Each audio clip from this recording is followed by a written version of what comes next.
Assalamualaikum warahmatullahi wabarakatuh. Alhamdulillah nahmaduhu wa nasta'inuhu wa nastaghfiruh wa na'udzu billahi min shururi anfusina wa sayyiati a'malina may yahdihillahu fala mudilla lahu wa may yudlil fala hadiya lahu.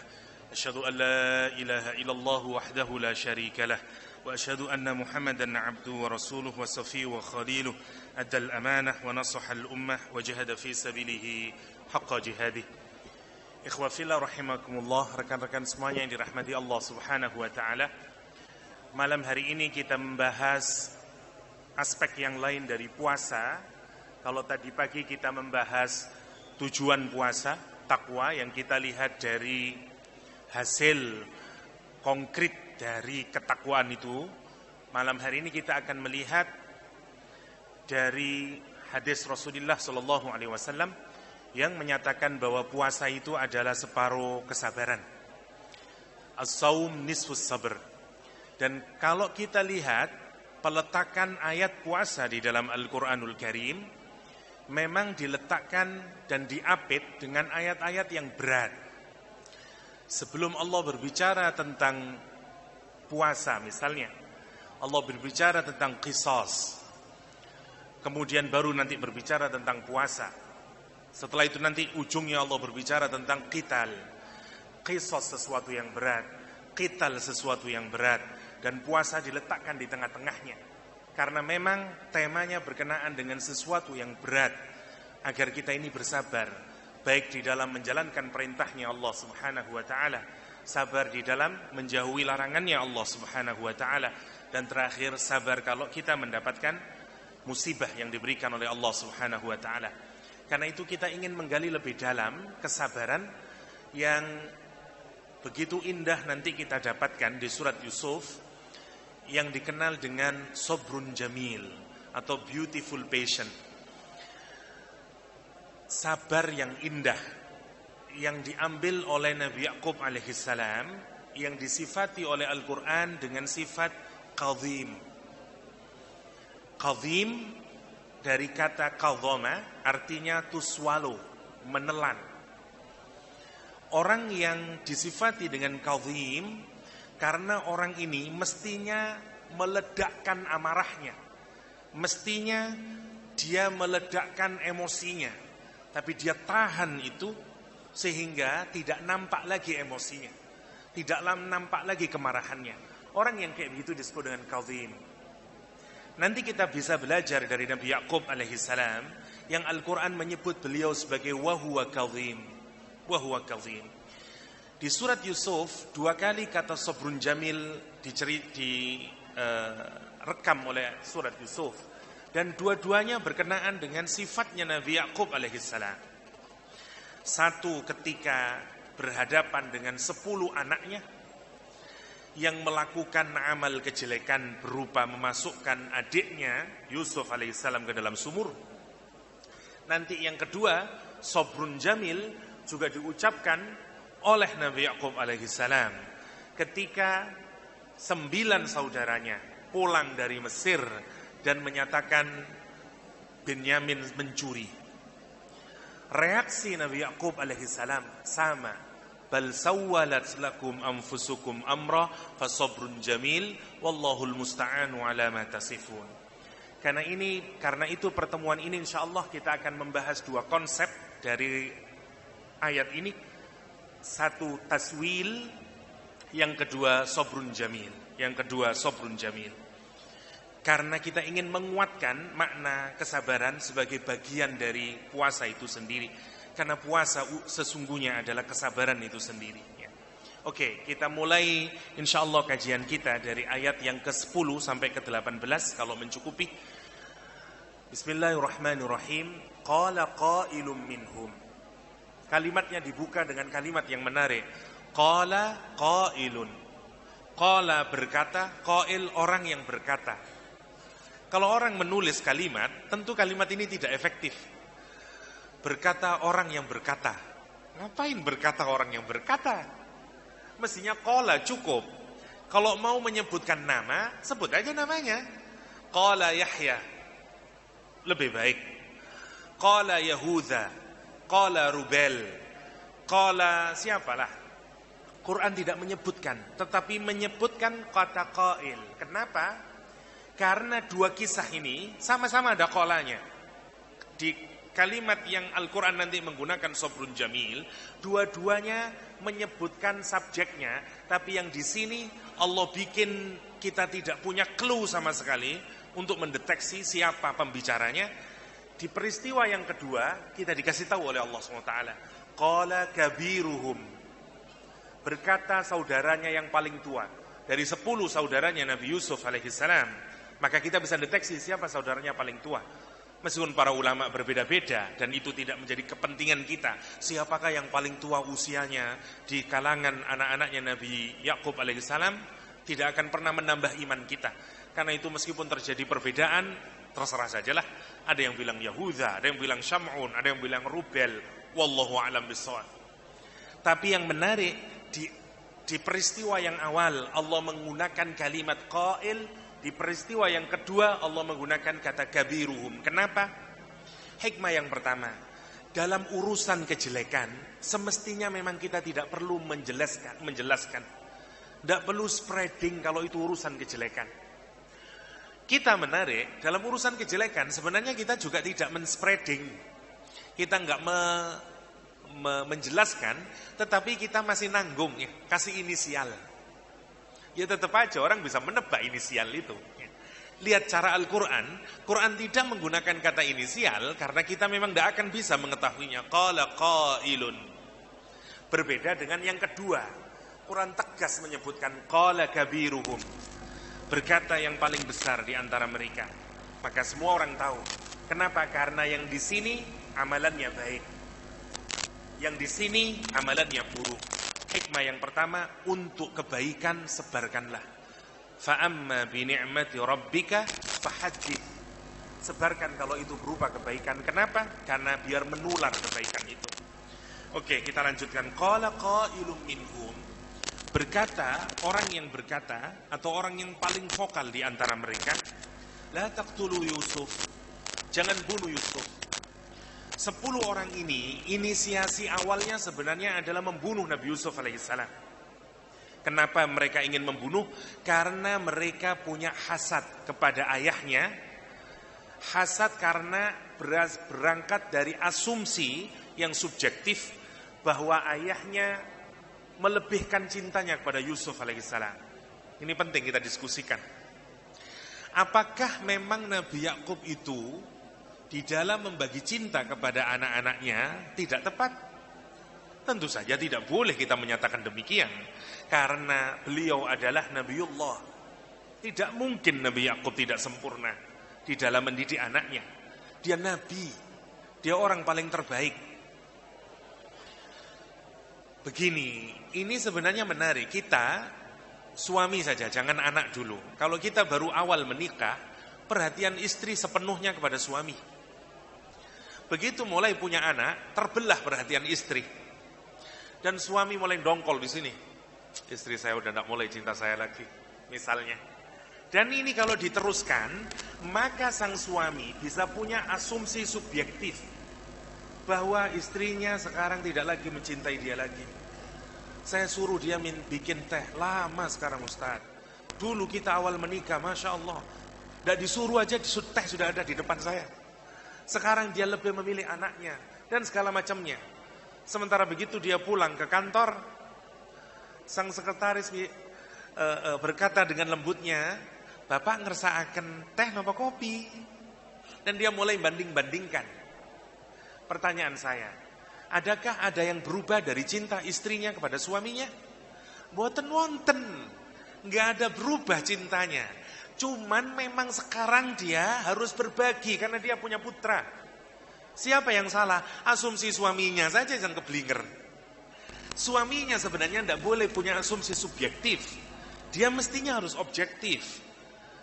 Istri saya tidak ada masalah dengan cintanya, tapi sekarang dia harus berbagi karena dia punya anak dan segala macamnya. Hati-hati dengan asumsi. Karena kalau kita berangkat dengan asumsi yang subjektif, kalau itu diteruskan, itu menjadi peluang masuknya setan. Dan itu akan berbuah menjadi hasad. Anak-anaknya Nabi Yakub sama. Sebenarnya tidak ada yang salah dengan Nabi Yakub alaihissalam. Tentu Nabi Yakub jatuh lebih iba kepada putranya Yusuf alaihissalam. Kenapa? Karena ibunya meninggal. Dan dia masih kecil. Sementara 10 anaknya lebih besar-besar. Tentu saja perhatian orang tua kepada anak yang lebih kecil lebih dibanding anak yang lebih besar. Cuman dia mau seperti yang dulu tetap. Ayah sekarang berubah. Dan yang menarik, lihat. Kalau ada asumsi subjektif satu orang berkumpul dengan orang yang sama dan sampai jadi 10, yang subjektif menjadi objektif. Ayah kita memang sudah berbeda sekarang. Iya ya kak ya, memang berbeda. Memang kak ya, tidak jadi subjektif udah. Ayah tidak cinta kita. Firm sekarang. Sekarang sudah bukan lagi asumsi, tapi sudah jadi conviction. Berubah. Dan itu yang bahaya. Kita berasal diingatkan oleh Al-Quranul Karim. Bagaimana asumsi anak-anaknya Nabi Yakub berubah menjadi conviction. Kalau orang sudah convince dengan pendapatnya, dia yakin dengan pendapatnya, mesti berbuah amal. Asumsi belum tentu melahirkan amal. Belum tentu melahirkan harokah. Karena asumsi itu hanya sebatas dhon, belum kuat. Tapi kalau asumsi itu kita building, makin kuat, sampai sama seperti hoax. Kalau kita building terus sampai dia menjadi conviction. Kalau orang sudah convince, ya, udah yakin benar, dia akan melakukan sesuatu. Kenapa ada orang pensupport LGBT? Karena dia yakin itu merupakan kebenaran. Kenapa ada orang demonstrasi membela hak-hak ayam di barat, demo di depan KFC, hak binatang, ya. Kenapa? Karena dia yakin dengan kebenarannya. Awalnya dari asumsi. Menarik kalau kita pikirkan. Sama, karena itu hati-hati. Sesama asumsi, hati-hati. Sama-sama gossiping, awalnya gosip. Kumpul 2 orang, 3 orang, koyo iya sih mbak, iya ya, keyakinan. Dan ini Allah mengingatkan sekarang makin kuat dan sudah menjadi sikap. Mereka ini berkata, bikin kelompok dan kemudian menyatakan 10 orang ini bikin perencanaan. Sepakat semuanya membunuh, suara paling keras membunuh. Bayangkan ya, hati-hati. Hati-hati dengan asumsi yang salah. Karena dia bisa leading kepada perbuatan yang bukan sederhana, pembunuhan. Berapa banyak kalau kita renungkan, orang berangkat dari asumsi yang salah dan bisa melakukan sesuatu yang tidak kita sangka-sangka. Namanya pembunuhan namanya. Masya Allah kalau kita pikirkan. Dan sekarang coba renungkan, mereka ini siapa? Putra-putranya Nabi. Dia bukan anak sembarang orang yang tidak dibesarkan dalam lingkungan agama. Mereka ini Jamiatul Agages, ya. Gus-gus ini, putra-putranya kiai, cah bagus mereka ini. Anak-anak yang tahu dalil, yang ngerti aturan. Masya Allah, Masya Allah.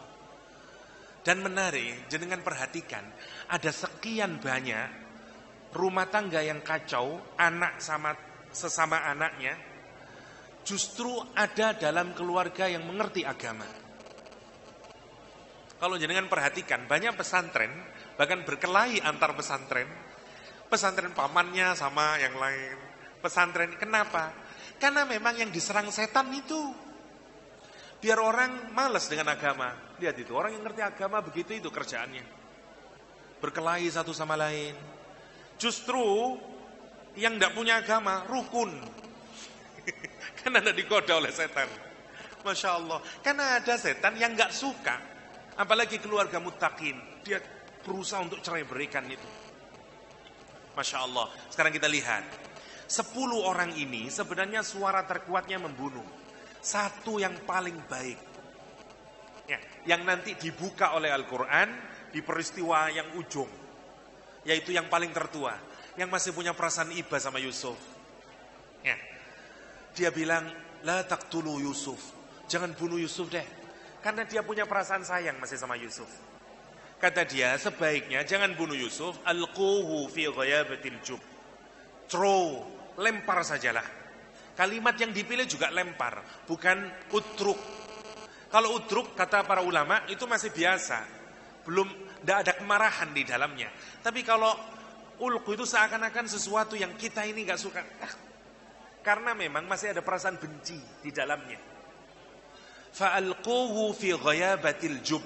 Ghayabah dari kata ghaib. Kuburan salah satu maknanya, salah satu penyebutannya dalam bahasa Arab juga bisa disebut dengan ghayabah. Concealer, karena tertutup semuanya. Jub adalah sumur yang tidak punya giniannya atasnya itu. Karena sumur itu tidak digunakan daily basis. Dia sumur misalnya yang ada somewhere, tidak ada manusianya di situ. Ada orang dulu bikin sumur tapi tidak ada penduduk di situ. Karena itu tidak terawat, tidak ada pinggirnya dan orang tidak pernah melalui dan menggunakannya. Kalau sumur itu digunakan tiap hari, namanya bi'run. Namanya bi'run. Ini lihat rencana mereka. Buang ke sumur, tidak tahu somewhere out there, tidak tahu kita. Sumur itu tidak pernah digunakan oleh orang. Kata dia, alquhu fi ghayabatil jub. Dan letakin dia di dasarnya yang gelap itu. Masya Allah. Wa alquhu fi ghayabatil jub yaltaqithu ba'du sayyarah. Nanti sebagian pedagang karavan kali bisa menemukannya. Kata dia, in kuntum fa'ilin, jika kalian benar-benar ingin mengeksekusi rencana kita ini, maka dianggap ide ini jauh lebih baik lah. Tidak usah susah. Kata dia, kamu kan tidak membunuh kalau kayak begitu. Cuman masukin aja lah sumur. Biarlah dia juga akan mati sendiri kalau tidak ada orang nanti lewat. Kalau kebetulan ada orang lewat, biarlah diambil oleh orang yang lewat. Oke. Kemudian setelah selesai dramanya, singkat mereka, sudah, mereka mau mengeksekusi. Datang mereka ke ayahnya. Perhatikan sekarang. Dia datang kepada ayahnya, strateginya matang. Dia bilang sama ayahnya, qalu, kata dia, ya abana, wahai ayah kami, malaka, what's wrong with you, dad? Orang itu normalnya, kalau percakapannya itu normal, dia tidak langsung menyalahkan, tidak ofensif. Ayah, rencananya kita mau ngadain barbecue sama outing ayah minggu depan. Boleh enggak kita ngajak Yusuf? Mestinya begitu. Itu kalimat yang normal. Ini enggak, kalimatnya ofensif. Kalimatnya dibuka dengan kalimat ofensif menyerang Nabi Yakub alaihissalam. Seakan-akan dari awal memang posisinya mau memojokkan Nabi Yusuf, Nabi Yakub alaihissalam, ayahnya. Dia bilang, malaka, ya abana, malaka, what's wrong with you ya? Kamu ini bagaimana sih ya? Kenapa sih kamu ini ya? Belum ada apa-apa ini, dia sudah bilang, malaka, la ta'manna, kata dia. Kenapa kamu tidak pernah memberikan kepercayaan kepada kami untuk membawa Yusuf? Kenapa kamu tidak berikan Yusuf kepada kami? Aman kok ya. Kenapa kamu itu tidak bisa memberikan kepercayaan kepada kami?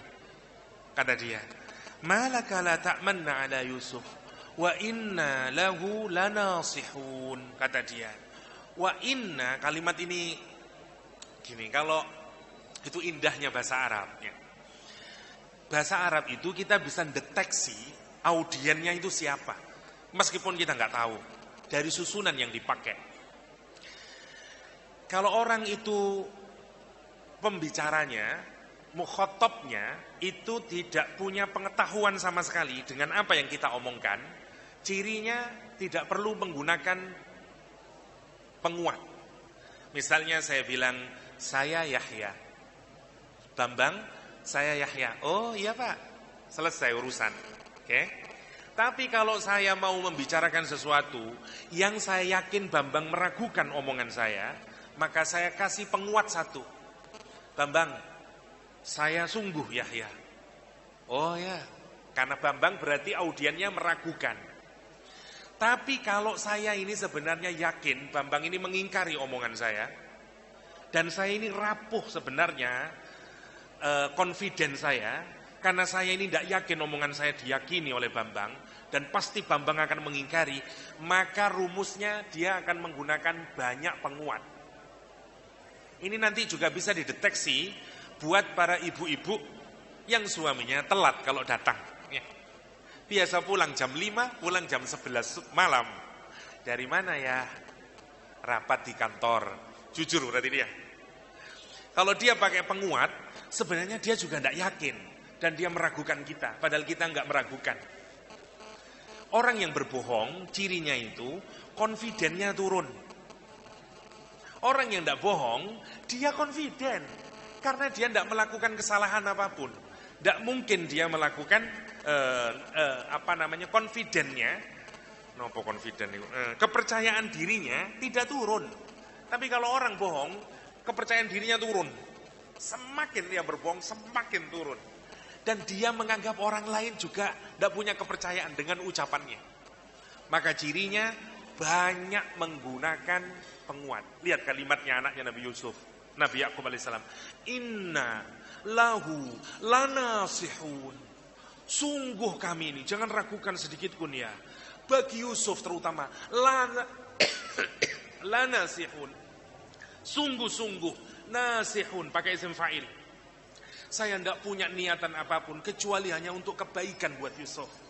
Nasoha, kalau kita, we want something good, kalau kita ingin sesuatu yang baik buat orang lain, namanya nasoha. Karena itu nasihat adalah kita menginginkan kebaikan buat orang lain itu.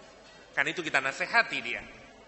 Dia bilang, inna lahu lanasihun. Ada 4 penguat paling tidak. Ada inna, ada lahu didahulukan. Bukan inna lanasihun lahu.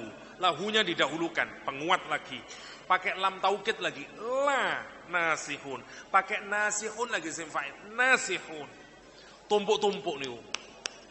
Hanya untuk apa? Meyakinkan ayahnya. Padahal ayahnya nggak ngapa-ngapain. Ayahnya juga tidak meragukan anaknya. Itu yang menarik. Kenapa? Karena dia mau yakin, membuat ayahnya yakin. Dia bilang, ayah mesti tidak akan percaya. Apa selanjutnya? Kata dia muliakan, arsilhu ma'ana ghadan. Lepaskan Yusuf bersama kami besok. Yarta. Kita akan bikin yang pertama yarta. Yarta, kalau ada hewan yang makan rumput-rumput yang hijau, namanya yarta.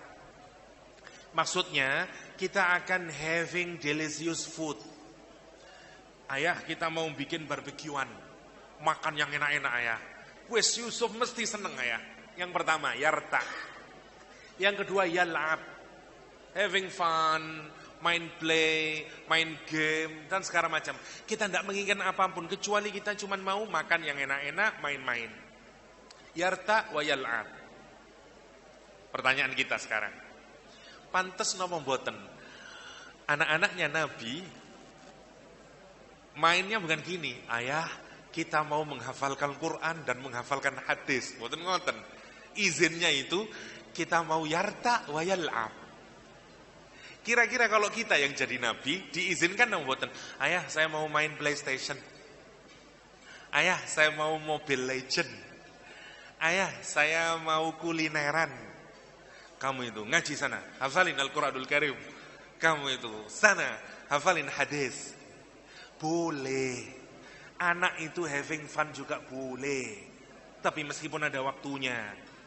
Jadi orang soleh itu duduk berarti mboten ndak boleh play, ndak boleh game, ngafalin Quran terus mboten.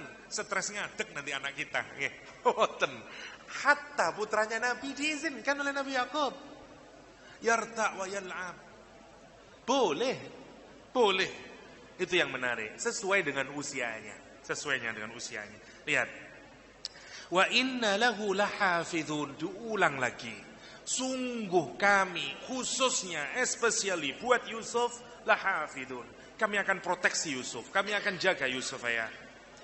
Qala, ayahnya kemudian komentar, inni la yahzununi, kata dia, sesungguhnya kepergianmu bersama Yusuf telah membuatku sedih. Mestinya orang sedih itu kapan? Kalau peristiwanya sudah berlalu. Ini peristiwanya belum berlalu, Nabi Yakub sudah sedih. Kenapa? Kata para ulama tafsir, karena seakan-akan firasatnya Nabi Yusuf itu sudah sangat kuat. Nanti akan ada something ini. Sehingga meskipun belum pergi, seakan-akan bagi batinnya Nabi Yusuf, dia sudah merasakan sesuatu yang enggak menyenangkan. Kan itu dia merasa, inilah yahzununi. Kalimat yang dipakai khuzan sudah. Masya Allah. Dan kalimatnya menarik, wa akhafu ayyakulahu dhi'bu. Dan aku takut adz-dzi'bu, the wolf, serigala itu memakannya. Ada itunya ya, saya terjemahkan ada itunya. Kalau bahasa Inggris the wolf, pertanyaannya, wajar enggak orang ngomong begitu? Aku takut serigala itu memakannya. Berarti wonten Nabi Yakub sudah tahu serigalanya. Karena dibikin isim ma'rifah. Az-dzi'bu, boten dzi'bun. Kalau dzi'bun enggak tahulah, ada serigala nanti loh yang memakannya. Bukan gitu kalimatnya. Serigala itu memakannya. Sudah spesifik. Karena itu sebagian para ulama tafsir berbeda memahami ayat ini. Yang pertama, kalimat ini sebenarnya menyatakan bahwa kalimat kiasan. Nabi Yakub itu seakan-akan mau menyatakan bahwa adz-dzi'bunya siapa? Ya kamu semuanya itu adz-dzi'bu. Kamu itu serigala buat adik-adikmu. Dan aku takut kamu yang makan adikmu. Yang pertama. Wallahu a'lam apa maknanya. Tapi memang banyak clue di dalam kisahnya Nabi Yusuf alaihissalam. Yang kedua, ada yang menyatakan Nabi Yakub itu sebenarnya memancing. Anak-anaknya ini nanti jujur atau enggak. Sebenarnya daerahnya enggak ada serigalanya. Jadi Nabi Yusuf nanti ngomong, Nabi Yakub ngomong aja, nanti adikmu dimakan serigala loh. Dan nanti benar, siasatnya Nabi Yakub dipakai oleh anaknya. Karena begitu datang ke Nabi Yakub, dia bilang apa? Serigala memakan adik saya. Lah ya toh. Kono serigala di Jogja le, wedhus tok ono misalnya. Misalnya. Nanti kemakan dia. Ada juga yang menafsiri az-dzi'bu benar-benar memang daerah itu penuh serigala, banyak serigala. Tapi memang tetap agak susah kita menerimanya. Kenapa? Karena dibikin ma'rifah oleh Nabi Yakub alaihissalam. Az-dzi'bu wallahu a'lam. Singkat cerita bukan itu poin kita nanti, karena poinnya di ujung di ayat ke-18 yang mau kita diskusikan ya.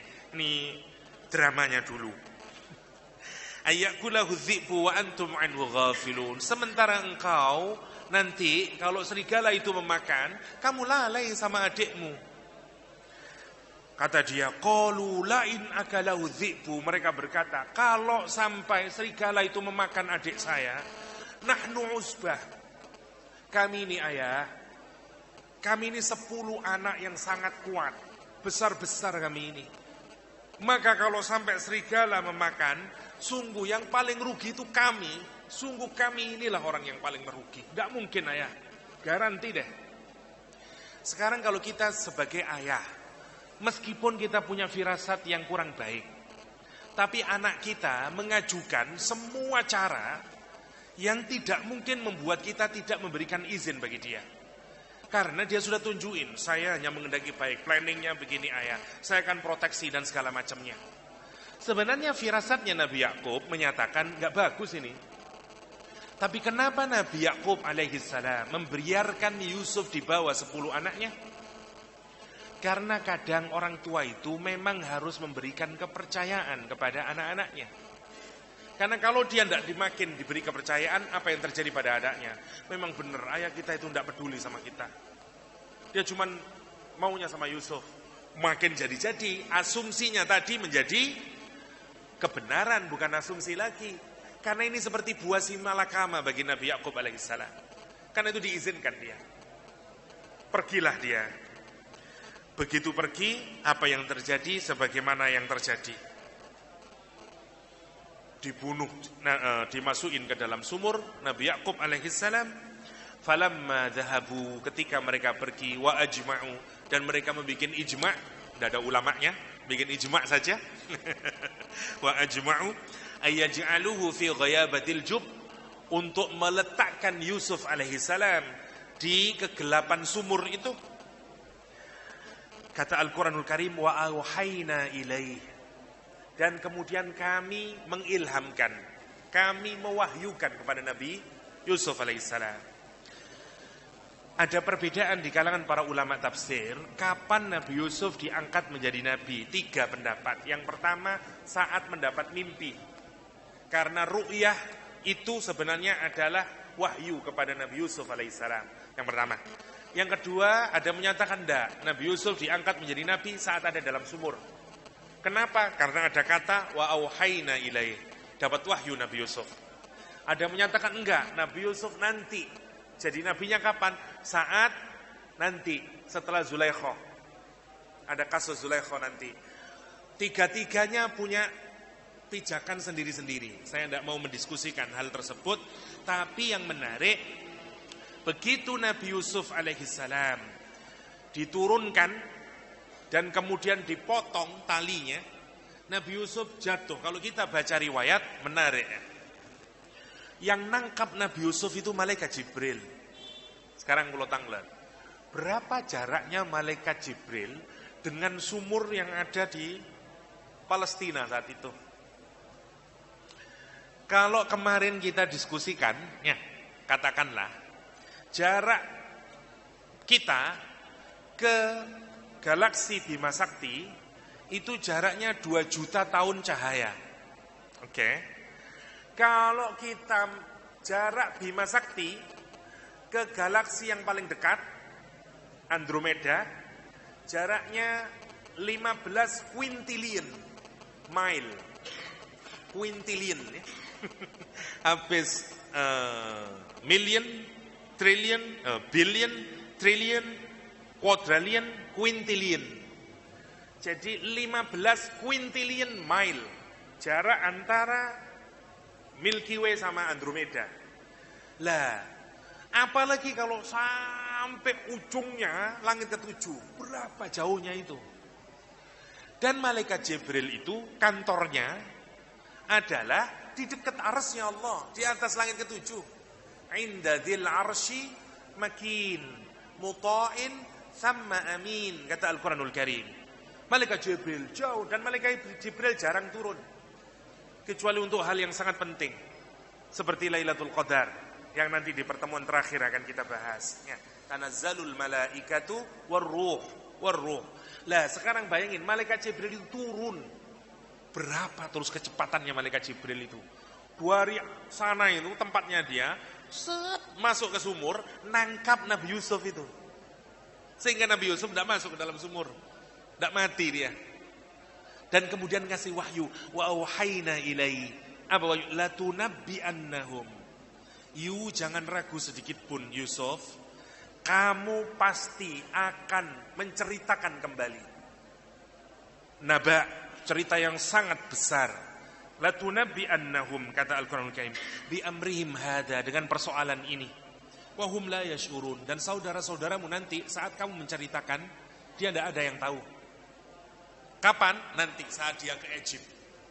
Yang menarik, pertanyaan saya, kenapa Allah, yang pertama, yang menarik untuk dipikirkan, pertanyaan saya, apakah malaikat Jibril mengeluarkan Nabi Yusuf dari sumur? Enggak dikeluarkan, cuma ditangkap mawon. Habis itu dilaitin di batu, yang penting enggak mati. Kalau kita pikirkan, kok cek nanggungnya, oleh menyelamatkan itu. Mestinya kan, lala opo, jauh-jauh turun dari sana dekat arsy hanya untuk nangkep, habis itu diletakin tetap dalam sumur. Kalau saya Nabi Yusufnya, lah apa jeneng? Menarik kalau kita pikirkan itu. Enggak dikeluarkan menariknya itu. Tetap di dalam. Kenapa? Karena tujuannya Nabi Yusuf akan dibawa ke Mesir. Kalau Nabi Yusuf dikeluarkan, mungkin pulang lagi dia. Dramanya tidak jadi. Kenapa? Karena Allah sejak dari awal telah menunjukkan planningnya kepada Nabi Yusuf alaihissalam. 1, Yusuf, kamu akan diangkat jadi nabi, dipilih jadi nabi. Yang kedua, kamu akan diajari ta'wilul ahadis. Yang ketiga, wa yutimma ni'matahu alaih, akan disempurnakan nikmatnya. Allah menjelaskan planningnya Allah subhanahu wa ta'ala kepada Nabi Yusuf, dan terjadi dalam kehidupannya Nabi Yusuf. Pertanyaannya, Apakah Allah tidak punya planning buat hidup kita? Enggak ada. Kita ini juga di planning oleh Allah. Wonten planningi, cuman kita tidak dikasih tahu planningnya. Karena itulah kenapa tadi pagi kita bicara takwa, amal, tawakul. Karena kita menyadari ada mudabbir, ada murabbi, ada Rabbul Alamin. Ini dikasih contoh sama Allah SWT.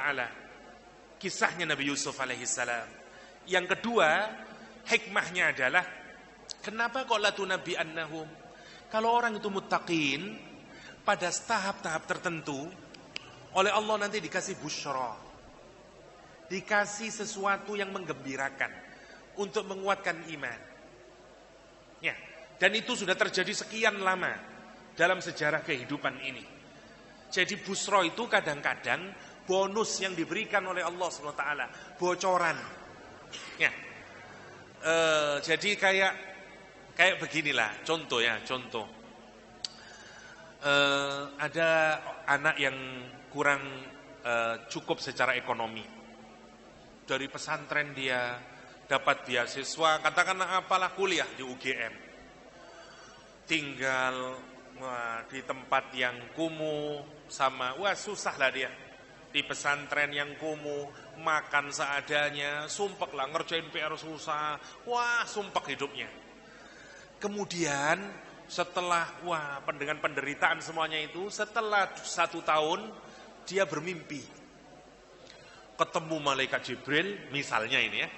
Dalam mimpi kemudian dia nyatain, tenang aile, nanti kamu 3 tahun lagi kamu menjadi alumni terbaik di UGM.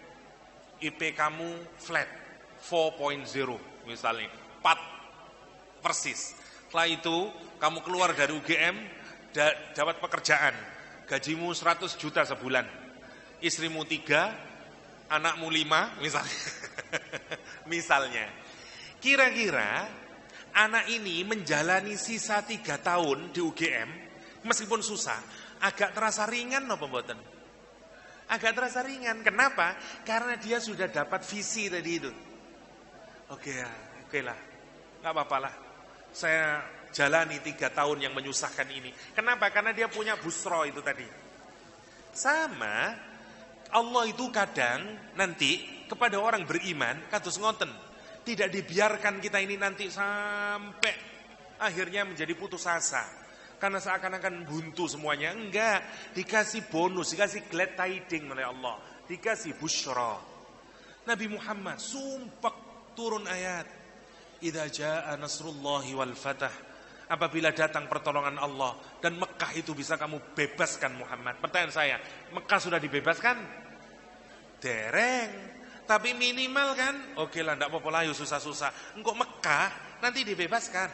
Kata Allah SWT, itu minimal jadi empowerment buat orang beriman. Sama seperti Al-Fatih. Jadi empowerment. Kenapa? Karena ada hadis yang menyatakan pasti Istanbul kebuka. Sama. Lah, ini kenapa dikasih la tunabbi'annahum? Karena dikasih tahu. Sekarang kamu susah Yusuf. Tenang saja Yusuf. Nanti kamu akan selamat. Oke. Singkat cerita sekarang Yusuf aman dalam sumur. Mereka pulang ini. Sekarang drama dimulai. Ini yang saya maksud nanti kenapa jenis kesabaran yang nanti Al-Quran menyebut sobrun jamil. Dan nanti kita mikir, kalau kita mendapatkan ujian kayak begini, apa yang harus kita lakukan? Yang menarik, sekarang perhatikan. Anaknya sekarang bermain drama. Impression management dibikin. Pinter mereka ini. Memang anak-anaknya orang cerdas. Kalau orang main drama, yang pertama dipikir adalah timing. Waktunya kapan? Dia mikir, kalau saya pulang agak siang, ketahuan lah. Nanti kamu kan biasanya kalau nangis keluar air mata, ketahuan kamu. Jangan. Dia pulangnya Isya. Dulu belum ada PLN. Sehingga belum ada lampu. Jadi kalau Isya pulang, nangis, kalaupun tidak keluar air mata, ayah nggak akan tahu. Perfect. Tapi nanti ya, seperti rumus dalam kriminologi, there is no such thing as perfect murder. Enggak ada pembunuhan yang sempurna itu. Selalu wonten clue-nya saja, ketahuan nanti kalau kalau terjadi pembunuhan. Waja'u, kata Al-Quranul Karim, mereka pulang sekarang. Waja'u abahum isya'an, di waktu isya, yabkun, sambil menangis terus. Lihat, dramanya keren ini. Oke, satu. Qalu, sekarang mimik, gesture, timing dibikin. Buat ayahnya yakin. Yang kedua, apa sekarang? Oke, penampilan sudah oke, waktu oke. Sekarang narasinya harus masuk akal. Maka dia bikin narasi yang masuk akal. Lihat narasinya, kata dia, qalu ya abana, ayah, zahabna, kita ini pergi ayah. Kata dia, nastabik, kita kemudian racing one another. Kita fast and furious, ya. Kita racing, kita musabakoh. Dan kalau kita racing, kita tidak ajak Yusuf ayah. Kenapa? Karena Yusuf masih kecil. Beda-beda riwayatnya, ada menyatakan 6 tahun, ada menyatakan 7 tahun, ada menyatakan 12 tahun. Kita ambil yang paling mudah lah, tengah-tengah lah, 9-10 tahun. Mereka kakak-kakaknya sudah balik semuanya. Katakanlah 19-20 tahun. Jangan masih ingat masa kecil kita. Saat kita SMP, adik kita kelas 1 SD, kalau kita bermain, kita ngajak adik kita. Kita bermain sama saudara, teman-teman kita sesama SMP. Kamu jangan ikut kamu. Karena kalaupun ikut apa? Pupuk bawang. Ya, pupuk bawang kata orang dulu. Nggak bisa karena dia nggak bisa compete dengan kita. Kalau lari nggak mungkin. Wong dia masih kecil. Make sense. Pinter ini saudaranya ini. Kita nastabik, kita lari. Yusuf masih 10 tahun ya. Jadi dia tidak ikut. Ngapain terus kata dia? Nastabiku watarokna, kata dia, Yusuf inda mata'ina. Dan kita tinggalkan Yusuf di tempat kita meletakkan barang-barang kita. Saya tanya, kalau kita ini bepergian, outing, kita meletakkan semua barang-barang kita, di situ ada konsumsi air segala macam. Apakah diletakkan di tempat yang paling aman? Ya. Tidak mungkin kita meletakkan barang-barang kita di tempat yang tidak aman. Asumsinya itu, kita telah meletakkan Yusuf di tempat yang paling aman ayah. Karena kita racing, jangan salahkan kami. Karena saya bukan tidak mau ngajak Yusuf. Cuman Yusuf terlalu kecil. Tapi kita sudah proper ya. Kita letakin Yusuf di tempat yang aman. Pointer ya. Pointer, dramanya keren ya. Udah, setelah itu dia bilang apa? Fa'akalahu dhi'bu. Maka kemudian tiba-tiba serigala muncul memakan Yusuf. Ayahnya mulai tahu, kamu bohong. Adzibunya kamu sendiri ya. Sejak dari awal dulu fa'akalahu dhi'bu. Terus dia masih belum selesai, dia bilang wa ma anta bimu'minil lana walau kunna shadiqin, kata dia. Tapi pasti ayah tidak akan pernah percaya sama kami. Meskipun seandainya kami ini jujur. Bukan meskipun saya jujur, enggak. Meskipun seandainya kami ini jujur. Sekarang ayahnya dipojokkan. Perhatikan sekarang ya. Sekarang timing sudah, gesture sudah, narasi yang logis sudah. Kalau kita berhadapan dengan orang yang secara mimik, gesture, waktu, narasi yang dibangun sudah komplit, kira-kira kita percaya enggak? Kurang satu. Mungkin kita percaya, mungkin mana buktinya sekarang? Tinggal satu aja, bukti. Kalau semuanya sudah lengkap, nggak bisa lagi ditolak. Udah firm ini kalau kayak begini. Terakhir waja'u ya. Sekarang dia datang waja'u ala qamisihi bidamin kadzib. Sekarang dia bawa, semuanya sudah persiapkan bajunya Yusuf, karena Yusuf itu diikat, diambil bajunya, kemudian bajunya itu dipakai untuk menyambung tali, nanti talinya diputung, bajunya diambil. Dia nyembelih kambing atau nyembelih rabbit ya, terwelu, kemudian di darahnya dikasihkan semuanya. Dibawa, ayah, ini gamisnya Yusuf. Lengkap sekarang sudah. Di hadapan anaknya. Sekarang kalau kita ayah dan kita tahu plotting yang dibikin anak kita ini semuanya dusta. Tapi anak kita ini sudah mati-matian bikinnya. Saya tanya, kalau kemudian Nabi Yakub menyatakan kamu dusta, kira-kira apa yang terjadi pada 10 anaknya? Makin tidak percaya kepada Nabi Yakub alaihissalam. Ayah memang tidak pernah percaya sama kami. Ayah memang, karena dia sudah meletakkan seluruh harga dirinya dalam drama itu. Kalau dramanya tidak dibeli, habis semua harga dirinya. Dan Nabi Yakub tidak hanya kehilangan Yusuf boleh jadi, tapi akan kehilangan seluruh anaknya. Karena anaknya akan banting pintu dan menyatakan, ayah tidak pernah peduli sama kami, percuma kita ini, keluar dia. Satu, kalaupun Nabi Yakub menyatakan kamu bohong, dia akan mengarang cerita lagi. Dan seterusnya dan seterusnya. Karena itu, ini yang susah sekali dihadapi oleh Nabi Yakub alaihissalam. Lihat. Dan kemudian, Nabi Yakub hanya berkata, bal sawwalat lakum anfusukum amra fasabrun jamil wallahul musta'anu ala ma tasifun. Kita mungkin mikir, kenapa Nabi Yakub gak ngapa-ngapain ya? Kenapa Nabi Yakub dan tidak menyatakan, kamu membohong, ayo kita cari. Kamu, saya udah tahu kamu bohong. Ayo, di mana kamu ngeletakin Yusuf? Enggak. Kenapa Nabi Yakub dan menyatakan kamu ya, tamper kamu, bohong kamu? Enggak. Nabi Yakub cuma menyatakan, kata Nabi, bal sawwalat lakum anfusukum amra.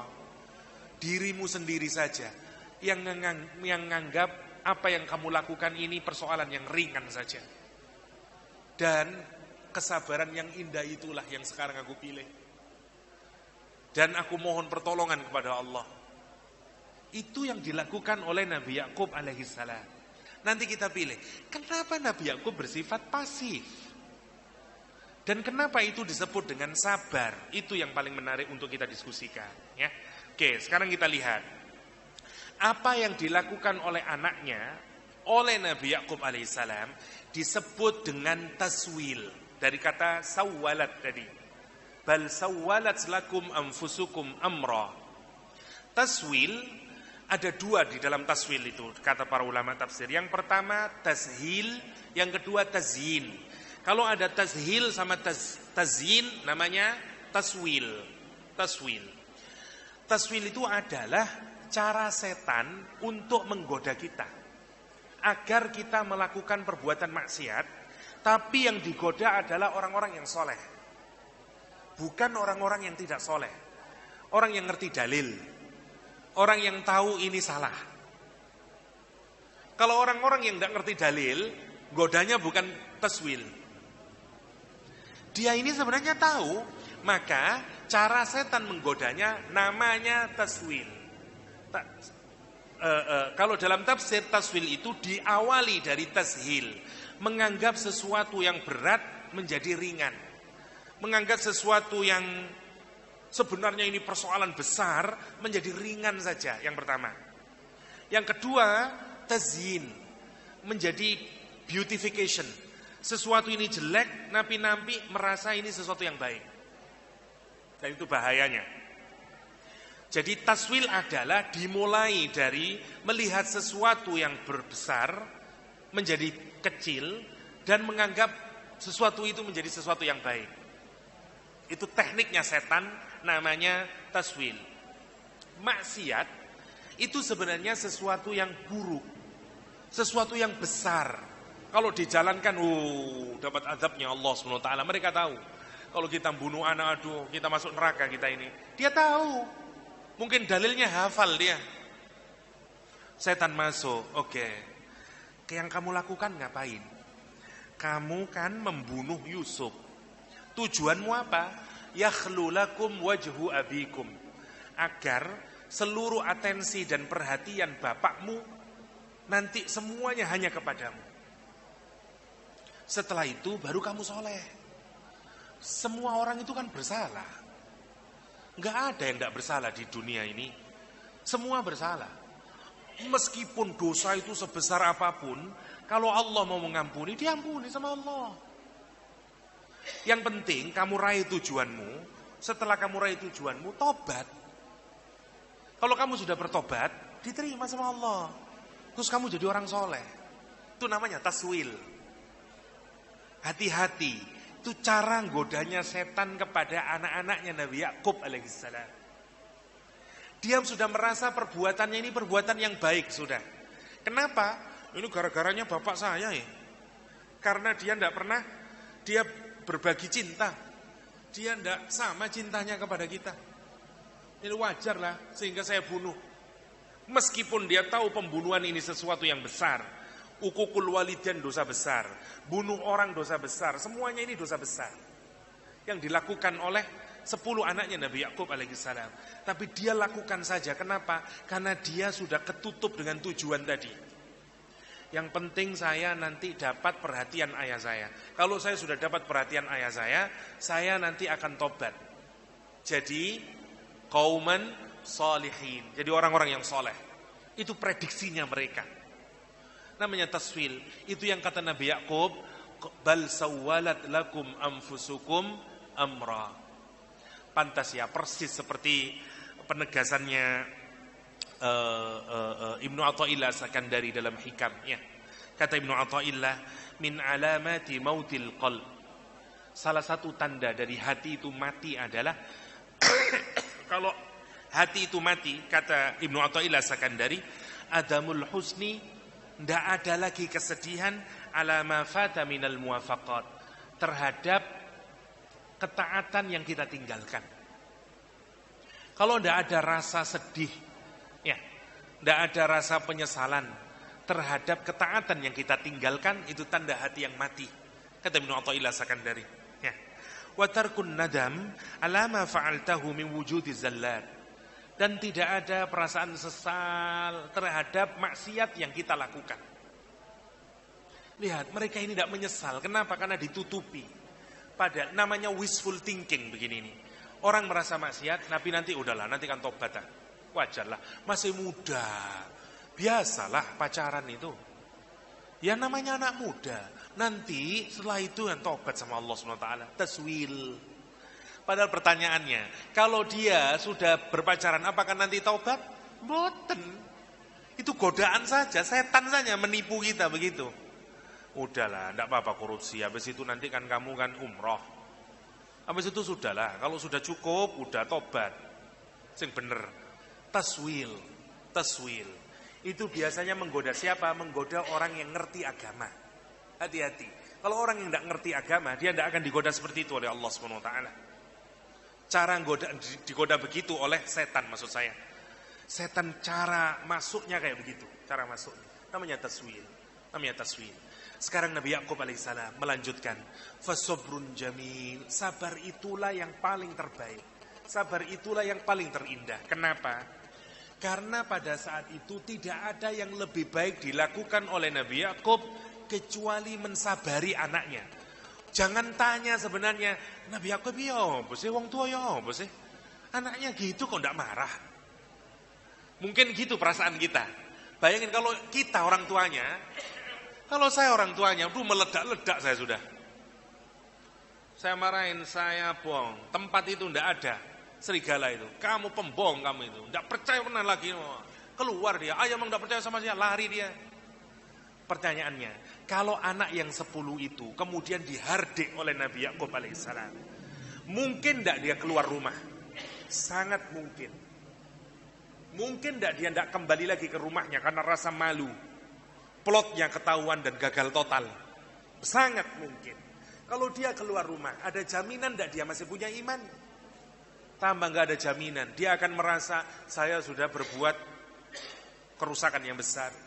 Saya membunuh orang tuh, saya membunuh orang, saya begini, ayah saya tidak peduli sama saya. Udahlah nanggung sekalian dah. Mungkin dia sudah tidak akan beriman lagi. Tidak ada pintu taubat. Dari mana dia mendapatkan taubat? Wong ayahnya sendiri aja tidak punya rasa belas kasihan sama dia. Makin jauh. Dan itu yang dipikirkan Nabi Yakub alaihissalam.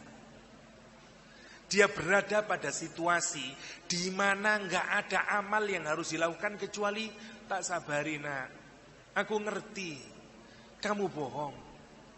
Tapi kalau saya sekarang muntahkan semua amarah saya, semua kekecewaan saya, nggak ada manfaatnya apa-apa, kecuali semakin menjadi keburukan saja. Kenapa? Karena anak-anaknya makin tambah tidak karu-karuan. Karena itu Nabi Yusuf yang satu, saya kehilangan anak saya fisiknya, Yusuf alaihissalam. Tapi kalau saya sekarang meledak-ledak, saya akan kehilangan ruhani 10 anak saya. Karena itu disabarin oleh Nabi Yakub alaihissalam. Namanya Sobrun Jamil. Ngeten iki wabot. Berat sekali. Saya kasih contoh case nyata. Vanessa 80 juta. Terkenal kemarin Vanessa 80 juta. Begitu ketahuan dia melacurkan dirinya dengan bayaran 80 juta, orang tuanya shock. Malu orang tuanya. Apa bilang orang tuanya? Dia bukan anak saya lagi. Pertanyaan saya, apakah sikap itu yang diajarkan oleh Islam? Terus jenengan ngeten, Ustaz, kita kan tidak akan diuji kayak begitu, Ustaz. Kata siapa? Ini Nabi Yakub alaihissalam, putra-putranya Nabi, bisa diuji begitu sama Allah SWT. Jangan menyangka ujian ini tidak akan bisa kita alami. Semua kita akan diuji oleh Allah dengan ujian yang kita nggak tahu. Mungkin kita Ustaz, kita didik anak kita dari kecil di pesantren. Mungkin dia hafidhul Quran. Kemudian somehow dia kuliah ke Malang. Pacaran dia dengan temannya, hafidhul Quran. Niki nyata Pak, kalau nggak ada santri perempuan hafidhul Quran hamil di luar nikah. Bisa terjadi. Terus pulang dia ngelihat anaknya yang hamil, gimana orang tuanya? Kalau saya tahu semuanya, orang-orang di kampung bilang apa, Ustadz apa itu punya anak dan segala macam. Biarlah, jangan pulang kamu ke rumah. Biarlah saya kehilangan anak saya satu. Ya. Banyak orang tua yang begitu karena tidak tahan dia menghadapi ujian itu dan meledak emosinya. Pertanyaan saya, kalau Vanessa kemudian katakanlah dibuang oleh orang tuanya, kemana dia akan berpaling? Semua orang mencaci maki dia, orang tuanya mencaci maki dia, seluruh rakyat Indonesia mencaci maki dia. Pertanyaan saya, masihkah dia akan kembali kepada Tuhan? Frustasi dia mungkin, bunuh diri dia mungkin. Pertanyaan saya, mungkin tidak dia akan memutuskan bunuh diri? Sangat mungkin. Kalau dia bunuh diri, apakah orang tuanya tidak punya saham kesalahan? Punya. Kenapa? Kan orang tuanya boten Sobrun Jamil. Kita nggak tahu, kadang nanti kita akan diuji dengan ujian yang sangat berat, yang membuat terus ya opo iki, apa yang kita lakukan? Karena kemudian kita bingung, ya apa ini bertindak begini jadi begini, ini jadi begini. Aisyah radhiyallahu anha diuji persis seperti ini. Bayangkan Aisyah radhiyallahu anha, ya dikabarkan selingkuh dengan Safwan ibn Mu'attal. Video rekamannya semua sudah beredar di seluruh sosmed. Instagram foto Aisyah berduaan naik konta. Semuanya. Dan rumor menyebar semekah. Bukan saja orang munafik dan Yahudi yang percaya. Orang Muslim percaya. Orang Muslim percaya. Bukan hoax lagi. Percaya. Sampai Abu Bakar marah. Keponakannya sendiri. Yang tiap bulan dibiayai oleh Abu Bakar. Ikut percaya. Misto namanya. Abu Bakar bersumpah. Demi Allah tak kasih uang lagi kamu. Katanya Abu Bakar Siddiq. Turun ayat Al-Quran. Wala ya'tali ulul fadli minkum. Ojo ngono Abu Bakar. Lihat, berat. Aisyah nangis terus, tidak pakai celak sampai tidak keluar air matanya. Rasulullah sampai tidak, gimana terus mengalahkan rumor yang kayak begini ini? Wong semuanya ada, evidence ada, foto ada, video ada, masyarakat terbelah. Rasulullah nggak bisa. Sampai kemudian Aisyah minta izin pada Rasulullah pulang ke rumahnya dia. Ayahnya Abu Bakar As-Siddiq dan Ummu Rumman berduaan. Rasulullah ngumpulin sahabatnya. Sekarang di luar Rasul bertanya. Tanya Rasulullah sama pembantunya Barirah. Bagaimana menurutmu Aisyah itu? Kata Barirah, ya Rasulullah, aku tidak pernah ketahui kejelekan sedikit pun dari Aisyah. Kecuali satu hal yang saya tahu.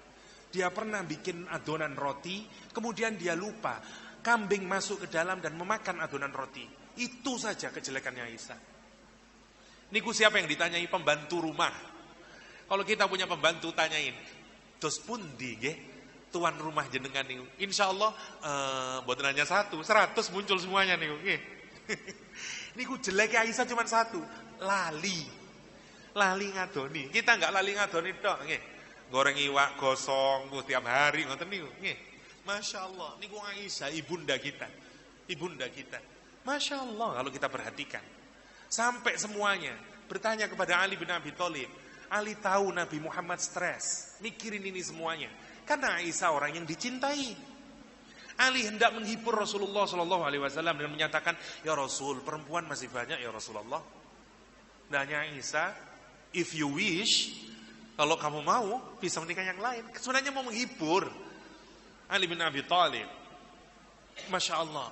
Rasulullah kemudian datang ke rumah Aisyah, di rumahnya Abu Bakar As-Siddiq. Ditanyain Aisyah, sekarang begini, kalau kamu memang tidak melakukan, katakanlah kamu tidak melakukan. Tapi kalau kamu melakukan, bilanglah kamu melakukan. Dan segera bertaubat pada Allah SWT. Gadis Aisyah, ibunda kita ini, bilang sama ayahnya, ayah, Abu Bakar, ayah, jawab Rasulullah ayah. Kata Abu Bakar, jawab apa nduk? Gak iso aku. Ibunya dibilang, dramatis sekali. Jenengan bayangaken yo nopo niki suasanane.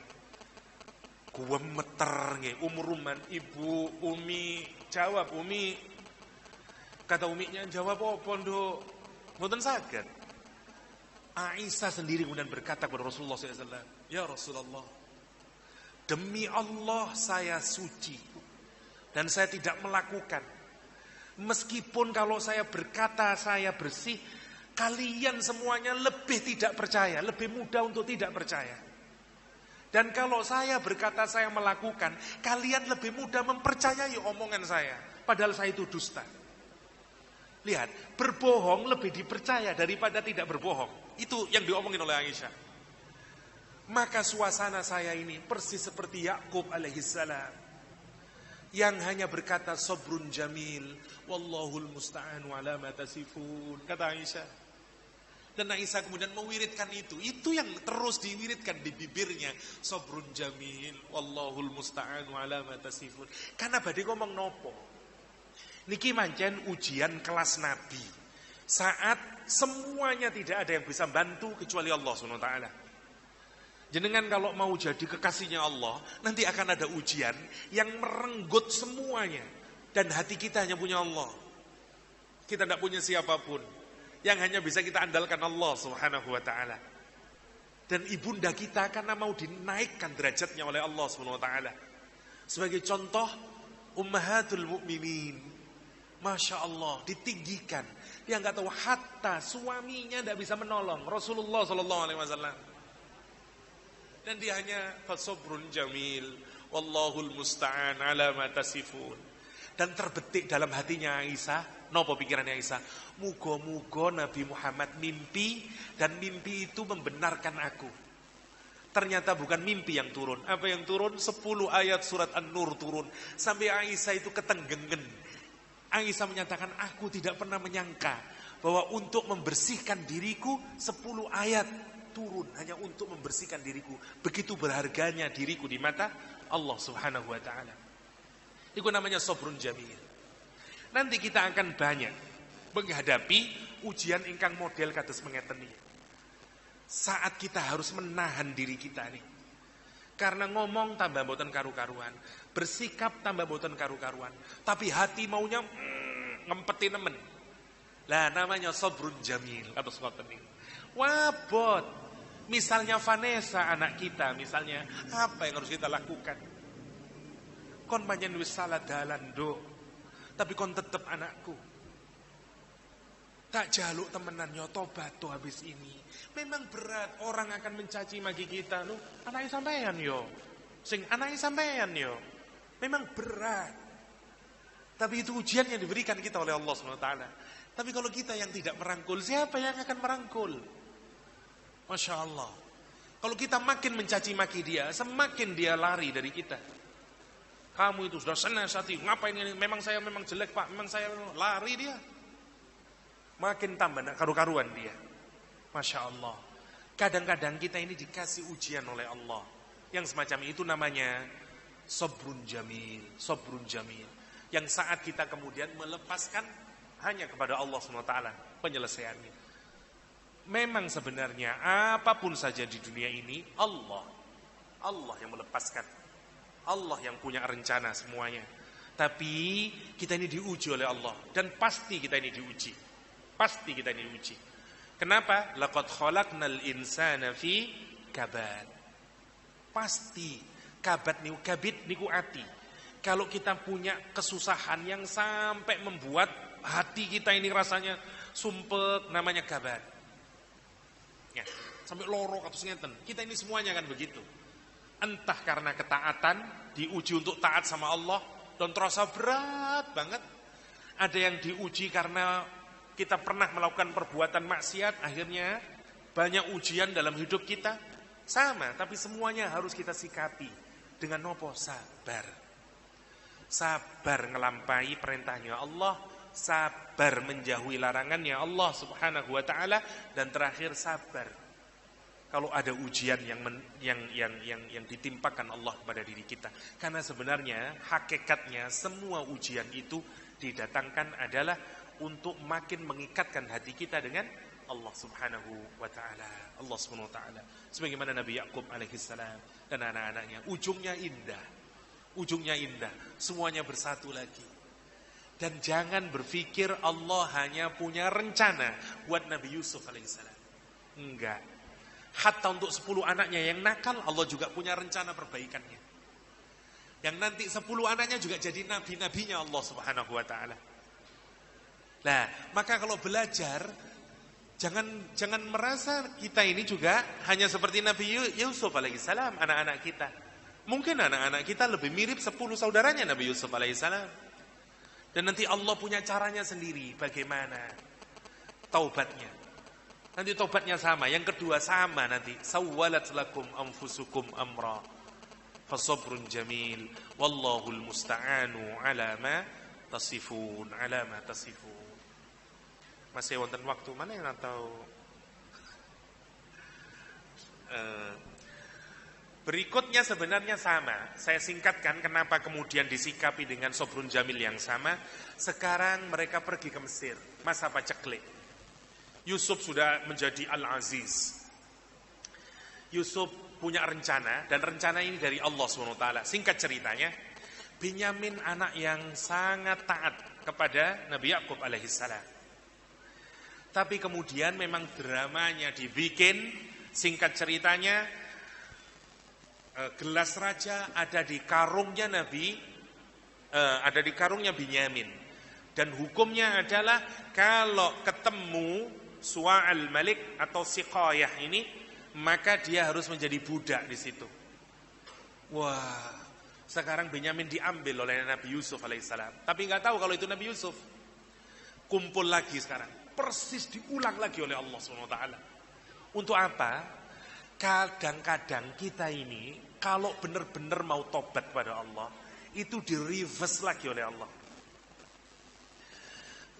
Saya berangkat haji pertama kali tahun 2012, menawi boten 2011. Bersama salah seorang tentara angkatan laut, atase di sebuah kedutaan. Begitu sholat, sang tentara kita ini sudah mencari tempat sebaik mungkin agar dia bisa sholat dengan baik. Tapi sudah dapat posisi yang enak. Begitu Allahu Akbar mulai jamaah beramburan. Ada orang mulai di depannya, kata dia dibilang ke sebelah. Begitu dia sudah Allahu Akbar, datang ibu-ibu persis di depan dia. Klek, dia juga Allahu Akbar. Sehingga dia nggak bisa rukuk, nggak bisa sujud, dan berdiri saja ngeten terus. Terus saat berdiri itu dia nangis kepada Allah SWT. Kenapa saya kok begini? Terus kemudian dia pulang, ngobrol lah sama saya. Dia bilang, Ustaz, saya tadi mboten saged sholat, Ustaz. Loh kenapa Pak? Kulo ngadeg tok, Ustaz. Mboten saged rukuk, mboten saged sujud.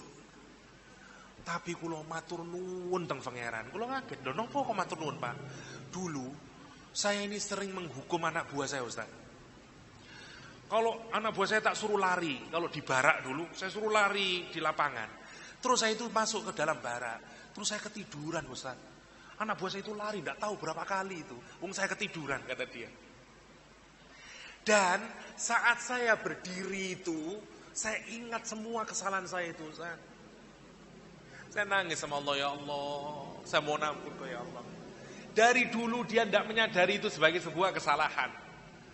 Kapan dia menyesal dan menyadari? Saat Allah mengingatkan hal yang sama. Ditegur sama Allah SWT. Kadang-kadang orang itu kalau mau dibuat baik sama Allah, dibikin drama yang lain lagi. Untuk mengingatkan dia agar muncul nopo nadamah, muncul penyesalan. Karena tobat sing boten nyesel, boten diterami sama Allah SWT. Ada yang lucu lagi, satu anak Trisakti, pulang dari Raudhah, dia ngasih surat sama saya. Ustaz, ini saya dapat surat dari orang Pakistan. Suratnya itu cerita bahwa saya punya anak putri. Dan saya kepingin mendapatkan jodoh orang yang beriman. Maka jika engkau berkenan, hei anak muda, nikahilah anak putri saya ini. Kira-kira begitulah. Dia tulis dalam bahasa Arab. Oke. Saya bacakan dan saya artikan. Nangis anak ini. Bagi saya biasa saja nih. Bagi anak ini istimewa. Dia nangis. Dia bilang, Ustaz, saya ini pacaran terus, saya ini godain perempuan terus, anak gadis-gadis saya godain, saya tidak pernah serius, Ustaz. Ayat ini seperti mengingatkan saya, Ustaz, betapa saya pulang, insya Allah saya mau menikah, Ustaz, kata dia. Udah saya tobat. Jadi ini seperti pukulan bagi dia. Bagi saya mboten terasa nopo-nopo, nonton maksud saya. Dan dramanya anak-anaknya Nabi Yakub, tidak cukup waktu kita kalau kita detailkan, nanti mengalami proses yang sama. Dulu kejahatannya dimulai dari apa? Kumpul 10 saudaranya, gitu. Nanti tobatnya diawali dari kumpul lagi 10 saudaranya. Tapi yang di sini mereka kumpul untuk melaksanakan kemaksiatan, yang di sini kumpul untuk melaksanakan kebaikan. Allah karim, indahnya kisahnya Nabi Yusuf. Mereka kumpul, terus ya apa iki, bagaimana? Setelah dia berusaha mati-matian membebaskan Binyamin, tapi boten saged. Nabi Yusuf tidak mau. Wah, sampai dia putus asa. Falamma stai'asu, kata Al-Quran. Kalau tambahan sin kali ta, kalau ada huruf sin sama ta di depan, itu maknanya ada keep trying, ada usaha, istighfar. Itu berarti jenengan terus menerus minta ampun sama Allah. Istisqa, terus menerus minta agar turun hujan. Istighasah, ngoten maksudnya. Falamma stai'asu, ketika mereka setelah berusaha mati-matian, akhirnya dia putus asa udah. Kan Nabi Yusuf tidak mau, itu maksudnya. Khalasu najiyah, mereka kemudian bikin secret. Ya si opo iki cak, terus si opo iki cak, Yusuf tidak iso. Kata yang lain, kita tidak bisa kembali. Karena kita tidak mau mencederai janji kita sama ayah. Ayah sudah ngangkat sumpah kepada Allah SWT bahwa kita menjaga Binyamin dan membawa Binyamin pulang dengan selamat. Saya nggak mau. Kalau begitu, qala kabiruhum, yang dulu bilang masukin aja dalam sumur. Sekarang dia bilang apa? Aku akan stay di Egypt. Terserah dah. Biar ayah tahu kita tidak sedang berbohong. Kamu pulang ke Mesir sana, kamu pulang ke Palestina, bilang sama ayah Binyamin ini dan segala macamnya. Dramanya diulang lagi, dan persis sekarang dia menghadapi Nabi Yakub lagi, dan dia sekarang bukan bermain drama, dia beneran. Tapi Nabi Yakub tetap menyikapi seperti drama lagi. Dia datang ke Nabi Yakub, diungkapin lagi, bahkan dia bilang, ayah kalau tidak percaya was'alil qaryah, tanya sama kota, sampai ngomongnya itu tanya sama kota Mesir. Tanya sama setiap orang yang di Mesir, ayah. Semua orang tahu kalau Binyamin yang mencuri. Lawang memang yang terakhir itu ngasih gandum di kantongnya Binyamin. Dan kemudian ada gelasnya raja di tempatnya Binyamin. Dan segala macamnya. Tapi apa katanya Nabi Yakub? Bal sawwalat lakum anfusukum amra. Sabrun jamil. Wallahul musta'anu ala ma tasifun. Masya Allah ya. Ujian beratnya orang tua nih. Tiang ingkang sepuh, itulah ujian nabinya Allah. Kalau kita stres mungkin kita ini udah pecah kepala kita mungkin dapat ujian ngatus kan. Ini ujian para anbiya. Ujian para anbiya. Hatta di usia yang sudah sangat sepuh. Kenapa dia merasakan ini hanya kamu nganggap ini peristiwa yang kecil? Saya tetap tidak percaya. Kalau Binyamin itu apa? Binyamin itu mencuri? Enggak, saya tahu Binyamin. Jadi kalau mau diurut, anaknya Nabi Yakub niku yang paling baik sendiri Nabi Yusuf alaihissalam. Nomor 2 Binyamin. Nomor 3 yang paling tertua. Nanti yang menarik, bayangkan Allah itu memurnikan hatinya Nabi Yakub, menyempurnakan imannya Nabi Yakub. Ujiannya diberikan Nabi Yakub, 3-tiganya dihilangkan. Masya Allah ya. Semua orang yang paling dicintai ini. Yusuf diambil, Binyamin diambil, Kabiruhum diambil, dan 3-tiganya enggak ada. Tapi ini bedanya. Ciri dari orang yang baik adalah semakin kita diuji sama Allah, semakin kita yakin ada pertolongan Allah. Ciri dari orang yang jelek adalah semakin kita diuji sama Allah, semakin kita kehilangan keyakinan pertolongan Allah Subhanahu wa taala. Nabi Yakub begitu Yusuf hilang, Binyamin hilang, Kabiruhumnya hilang, dia semakin yakin. Pasti saudaramu itu selamat. Karena yang kayak begini tidak mungkin, ini memang rencana Allah Subhanahu wa taala. Ya. Karena itu nanti dia bilang fatahassasu ila akhirih. Dan yang paling menarik, Nabi Yakub niku bisa mencium Yusuf saat masih di Mesir sana. Ketika Nabi Yusuf menyatakan pulang ke Mesir, pulang kamu ke Palestina, bawa bajuku ini, nanti biarkan ayah mencium baju ini, biar dia nanti sembuh.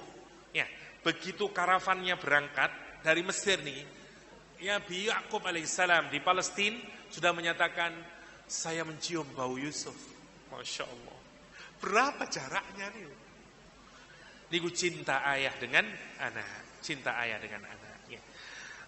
Ngapunten boten saged didetailkan.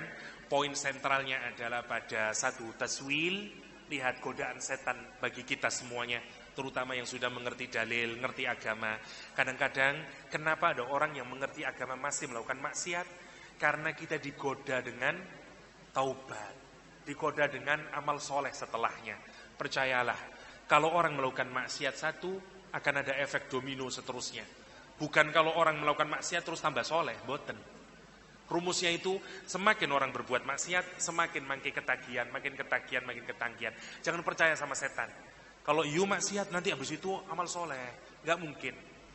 Justru kalau kita berbuat maksiat satu, nanti akan mengenerate maksiat berikutnya.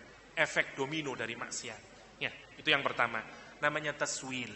Namanya taswil. Yang kedua adalah ada bentuk ujian yang diberikan oleh Allah yang harus kita sikapi dengan sabar yang indah. Namanya sabrun jamil. Apa? Sabar di mana kita mengharapkan satu-satunya bantuan dari Allah SWT, karena semua bantuan makhluk sudah tidak ada lagi berperannya. Intinya adalah bahwa semua penyelesai persoalan adalah Allah SWT. Kita ini orang mukmin diminta untuk meneladani Nabi Yakub alaihissalam yang memiliki sifat kawin, boten cepet-cepet meledak, lek wonten nopo-nopo. Amarah. Lihat, salah satu ciri orang muttaqin, nopo ciri ini? Kadhiminal ghaid. Menelan amarah. Amarahipun wonten mriki. Ghaid niku sanes ghadab. Ghadab marah. Tapi lek ghaid marah pun sing tutuk mriki. Kari medal pun. Wis tutuk mriki ditahan. Namanya kadhim. Nah, kalau kita bisa menahan kados ngoten, namanya kadhim. Itu namanya sabar. Itu namanya sabar. Itu yang disebut dengan sabrun jamil. Belajarlah dari Yakub alaihissalam. Belajarlah kepada Aisyah radhiyallahu anha bagaimana belajar beautiful patient, sebagaimana yang dilakukan oleh teladan-teladan dalam sejarah Islam ini. Semoga kita semuanya dijadikan oleh Allah orang-orang yang mampu bersabar, meneladani Nabi Yakub alaihissalam, meneladani ibunda kita Aisyah radhiyallahu anha, dan semoga kita makin hari makin didekatkan kepada Allah Subhanahu wa taala dan kemudian meraih surganya Allah Subhanahu wa taala dan keridhoannya. Amin Allahumma amin. Niku saja ingkang saged kula sharingaken, mugi-mugi wonten manfaatipun. Hadanallahu ayyakum ajmain. Wa sallallahu ala nabiyyina Muhammadin wa alihi wasallam wa akhiru da'wana anil hamdulillahi rabbil alamin. Wassalamu alaikum warahmatullahi wabarakatuh.